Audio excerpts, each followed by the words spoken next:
ये मोटा मोटी नंबर आपको जियो के भी पता लग गए हैं। जैन दोनों को अपने साथ कनेक्ट करता हूँ और दोनों को एक बार ज़रा स्क्रीन पे दिखाइए आप। पहले तो मैं जय पटेल आपके पास आ रहा हूँ। कल आपने 2240 की कॉल दिलवाई है, गलती तो नहीं की हमने लेके। जिन्होंने कल नहीं लिया एक बार वापस से आज ले क्या वापस, जिसने कल नहीं लिया। एक और पॉइंट, अगर ये ले लेते हैं तो कितने पैसे बन जाएंगे सर, ये भी बता दीजिए ज़रा। मुझे लग रहा है डिम्पी जी के अभी एक बॉटम आने की कगार पर है रिलायंस। कल जो उथल पुथल था वो लार्ज कैप में डेफिनेटली था, रिलायंस ने भी महसूस किया बिकॉज हैवी वेट था, इसलिए थोड़ा डेफिनेटली ज्यादा महसूस हो सकता था रिलायंस में। बट यहाँ से मुझे लग रहा है अपॉर्चुनिटी डेफिनेटली अच्छी है बिकॉज इतना काफी टाइम से रिलायंस में अंडर परफॉर्मेंस आते हुए देख रहे हैं। तो अभी टेक्निकली भी एक सपोर्ट जोन के वहां पर आ गया, हम देखें तो अराउंड मार्च के अराउंड मार्च 23 के अराउंड के रेजिस्टेंस जो 2238 के वहां पर था, ऑलमोस्ट वहां पर अभी चल रहा है रिलायंस का भाव। सो काफी डाउनसाइड दिख रहा था, अभी ऑलमोस्ट खत्म होने आया। मैक्सिमम मुझे लग रहा है कि अभी अगर कुछ नया प्रॉब्लम नहीं आया तो 2200 तक डेफिनेटली एक सपोर्ट बन सकता है। और सो यहाँ से 2240 का जो कल मैंने कॉल ऑप्शन दिया था, मुझे लग रहा है वहां से एक अपसाइड डेफिनेटली आ सकता है। किसी ने कल नहीं लिया तो आज अच्छे प्राइस में वापस से मिल सकता है, डीप अच्छा मिल रहा है। तो अभी अराउंड 50 के अराउंड आई गेस चल रहा था। सो रिलायंस का अगर 2240 नहीं लेना तो थोड़ा नीचे ले के 2200 का भी ले सकते, जो थोड़ा इन द मनी अभी हो जाएगा। बट मुझे लग रहा है रिलायंस में डेफिनेटली एक अच्छा अपमूव आएगा नवंबर के मंथ में। सो इसी के लिए मुझे रिलायंस में काफी बुलिशनेस लग रही है। और मूविंग एवरेजेस के वहां पर रिट्रेसमेंट डेफिनेटली आने को मिलेगा। तो 2350 का जो मेरा टारगेट था, मैं वहां पर इंटेक्ट हूँ अभी भी। जो 200 मूविंग एवरेज के वहां पर प्लेस था। सो डेफिनेटली एक पुल बैक आएगा ये स्टॉक में, आइदर रिजल्ट के बाद या फिर मंडे के सेशन में, सॉरी मंडे के सेशन में आ जाएगा तो रिजल्ट बाद में ये। सो मंडे के सेशन के लिए I am very bullish on Reliance, definitely अच्छा अपसाइड मिलेगा। और नवंबर मंथ के लिए निफ्टी ऊपर डेफिनेटली जाएगा, रिलायंस उसको, रिलायंस एंड एचडीएफसी बैंक दोनों इसको ऊपर लेके जा सकते जी, परफेक्ट। सोमवार के लिए या फिर अगर नवंबर की सीरीज की पूरी की बात करें तो रिलायंस एक बेहतर प्ले साबित होगा। 2350 के टारगेट तो आपको दे रहे हैं। जरा निवेश की बात समझ लेते हैं, क्योंकि एक लंबा इंतजार कर रहा है रिलायंस ने। अभिषेक, नंबर्स आने वाले हैं, स्टॉक्स देखने करेक्ट होकर 2200 रुपए के आसपास आ गया है। आपको भी लगता है कि ये बहुत बढ़िया मौका है रिलायंस को अभी खरीदने का? जी, मेरा व्यू ये है कि राइट नाउ अभी रिलायंस में अगर आपको लेके रखना है तो थोड़ा आप ट्रांचेस में ऐड करेंगे तो ज़्यादा बेहतर रहेगा। बिकॉज़ एज़ अभी अगर आप देखेंगे तो जो रशियन डिस्काउंट है वो कम हो गया है, तो उसका बेनिफिट इनको नहीं मिलेगा। हालाँकि ये क्वार्टर में जीआरएम्स ठीक रहने चाहिए बिकॉज़ डीज़ल क्रैक ये क्वार्टर में अच्छे रहे हैं। और रिटेल का ईबिटा जो है राइट नाउ वो Q3 रिलेटिवली स्ट्रॉन्ग रहेगा Q2 के मुकाबले। Q2 में 4% है, मेरे को लगता है Q3 में नंबर्स में ग्रोथ ज़्यादा अच्छी रहेगी।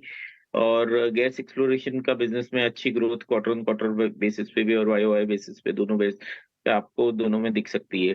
तो व्यू यही है, रिलायंस अगर लेना है तो रिलायंस अभी भी अगर आप लोग like I think is there is a demerge entity is there right now. Telecom में ऑलरेडी जैसा व्यू यही है राइट नाउ कि eventually ARPUs next year election के बाद बढ़ेंगे और उसका इनको बेनिफिट मिलेगा।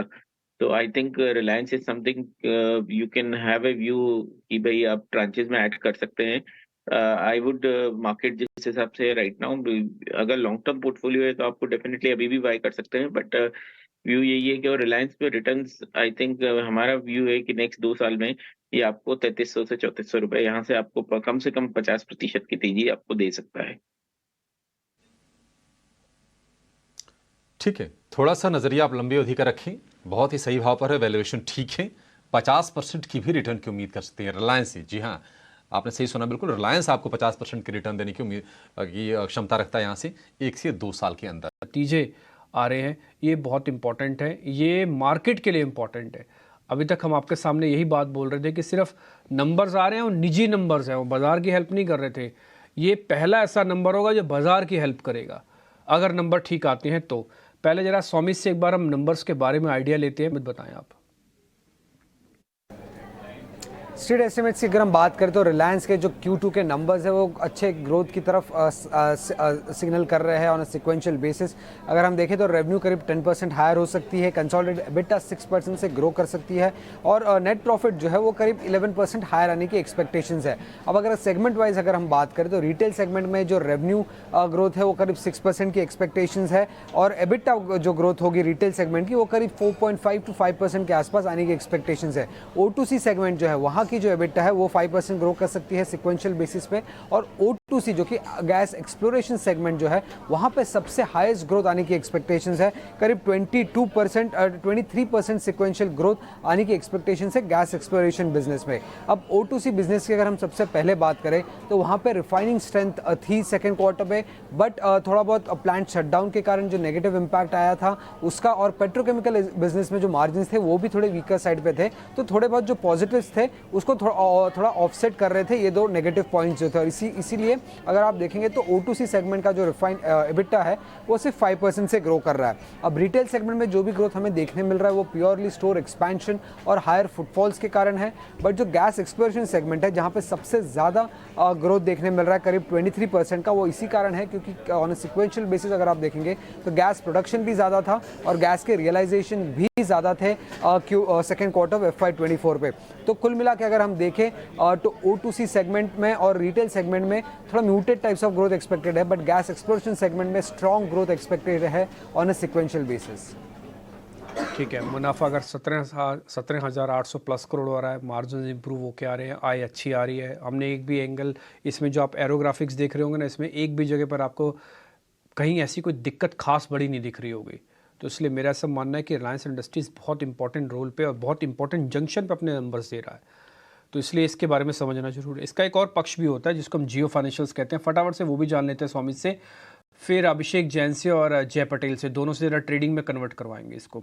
स्वामी जरा जियो वाला हिस्सा भी बता दो आप। और रिलायंस जियो की अगर हम बात करें तो वहाँ पे थोड़े बहुत muted set of numbers he expected है। रेवेन्यू सिर्फ 3% हायर होगी, एबिटा भी करीब 3 से 4% हायर आने की एक्सपेक्टेशंस है, नेट प्रॉफिट भी सिमिलर ग्रोथ के तरफ ही एक्सपेक्टेड है, बट आरपू की नंबर अगर हम बात करें तो उस पर सिर्फ 1% की ग्रोथ एक्सपेक्टेड है। 180.5 से लेके नंबर करीब 182.5 के आसपास आ सकता है।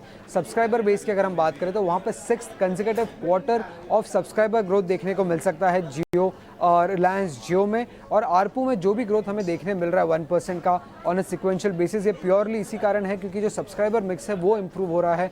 ब्रॉडबैंड में ज़्यादा सब्सक्राइबर्स आ रहे हैं और हायर नंबर ऑफ डेज थे ऑन अ सिक्वेंशियल बेसिस, और इन तीनों कारणों की वजह से अगर हम देखें तो जो आरपू ग्रोथ है वो सिर्फ 1% का है। उसके अलावा किन चीज़ों में हमें ध्यान रखनी होगी रिलायंस इंडस्ट्रीज़ की अर्निंग्स में, सबसे पहले तो क्या आउटलुक है कंपनी की रिफाइनिंग और पेट्रोकेमिकल बिजनेस को लेके, जियो फाइनेंशियल सर्विसेज को लेके उनकी क्या कॉमेंट्री आ रही है, क्या फॉरवर्ड लुकिंग कमेंट्री है, उस पर ध्यान रखना होगा। और टेलीकॉम बिजनेस की अगर हम बात करें तो वहाँ पे आरपू ट्रैजेक्टरी कैसा है, कब टैरिफ हाइक लेने की उनकी एक्सपेक्टेशंस है, इस पे अगर कोई कमेंट्स आ रहे हैं तो उन पे ध्यान रखना होगा रिलायंस इंडस्ट्रीज़ के अर्निंग्स पे।